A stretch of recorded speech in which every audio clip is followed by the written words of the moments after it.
అస్సలాముఅలైకుం వరహమతుల్లాహి వబరకాతు. నేను అస్లాం ఇక్రా ఛానల్ నుంచి మాట్లాడుతున్నాను. ఈరోజు వక్ఫ్ అమెండ్మెంట్ యాక్ట్ ఏదైతే వచ్చిందో భారతదేశానికో ఆ యాక్ట్కి విరుద్ధంగా ఈరోజు విజయనగరంలో ముస్లింలందరూ ఏకమై ర్యాలీకి ఏకమవుతున్న ప్లేస్ ఇది. ఈ ప్లేసు విజయనగరం ఉర్దూ స్కూల్ దగ్గర ఉంది. లేడీస్ కూడా ఈ ర్యాలీలో పాల్గొనడం చాలా కీలకమైన పరిణామం. ఈ యొక్క ర్యాలీలో చాలా ముఖ్యమైన విషయాలు ఉన్నాయి. అందులో ముఖ్యమైన భాగం ఏంటంటే లేడీస్, పిల్లలు, మగవాళ్ళు కలుస్తున్నారు. అంతేకాదు 4 జమాత్ వాళ్ళు కూడా ఈ యొక్క ర్యాలీలో పాల్గొంటున్నారు. ఇది ఒక సుదీర్ఘమైన ర్యాలీ. ఈ ర్యాలీలో ఇక్కడి నుంచి సుమారు ఒక 5 కిలోమీటర్ల జర్నీ వెళ్ళబడుతుంది. అలా మనం ముందు వరకు వెళ్దాం, చూద్దాం పదండి.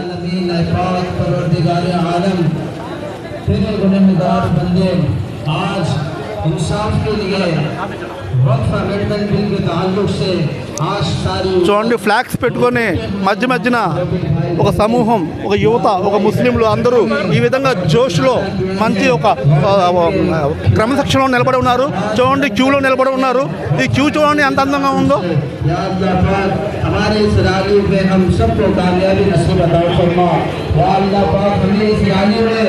संजीदगी के साथ, सुकून और आरामगी के साथ में मौला अच्छे से अच्छे इस रैली के काफिले को हमें मुकम्मल करने की तौफीक फरमा। या अल्लाह हमें इस रैली ఇది లేడీస్ యొక్క विंग अनమాట, लेडीज विंग। हिफाजत फरमा या अल्लाह, हर तरफ इस्लाम का बोर्ड काला फरमा, दुश्मनान इस्लाम का मुंह काला फरमा। या अल्लाह, मुसलमानों को फतह नसीब अता फरमा। या अल्लाह, हमारे जमीनों की हिफाजत फरमा। వీరి చాలా దూరం. ఇందులో ఈ ర్యాలీకి ఉన్న ముఖ్యమైన విశేషం ఇంకోటి ఉంది. ఇక్కడ నుంచి సుమారు ఒక 5 కిలోమీటర్ల మేరకు వాకింగ్లో వెళ్ళబోతున్నారు ముస్లింలు. ఇంకా చాలామంది ముస్లింలు ఈ ర్యాలీలో పాల్గొంటారు అన్నట్టుగా మనకు సమాచారం ఉంది. ఇది ఈ ర్యాలీ యొక్క కీలకమైన భాగం. చూడండి, ముందుగా బ్యానర్ పైన ఏం రాస్తుందో అది కూడా చదువుతాం. We reject the Waqf amendment act 2024. యాక్చువల్గా 2024 కాదు, అది 2025.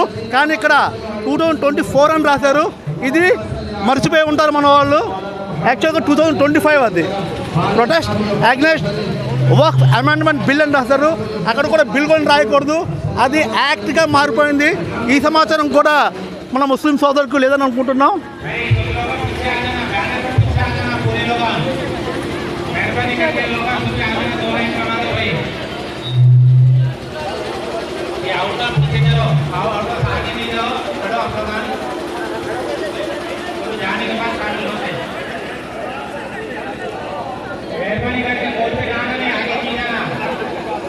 ఇటువైపు చూస్తే ఇటువైపు కూడా మనకు ఒక ముందు సమూహం వెళ్తుంది.